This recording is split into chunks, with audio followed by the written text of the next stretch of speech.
मी श्रद्धा टपाल. टिटवाळा न्यूज मध्ये आपलं हार्दिक स्वागत. चला पाहूयात आजच्या काही ठळक घडामोडी. हनुमान जयंती निमित्त एकलेशाही मंदिरात भाविकांची गर्दी. टोकावाडी येथे हनुमान जयंती साजरी. ग्रामस्थांनी दिले भाविक भक्तांना महाप्रसाद. ग्रामदेवता एकलेशाही मंदिरात भाविकांनी केली गर्दी.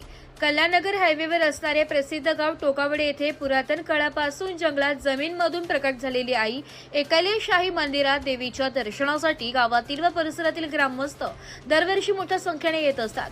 त्यांना टोकावाडी ग्रामस्थांनी भोजन व्यवस्था केली होती. त्यानंतर रात्री हनुमान मंदिरातून पालखी काढण्यात आली. यावर्षी एकलेशाही मंदिरात हेमंत चौधरी यांनी पूजा आरती केली आहे. मंदिरात जाण्यासाठी येथील आदिवासी महिला भगिनी यांनी रस्त्यांच्या दोन्ही बाजूला रांगोळी काढली होती.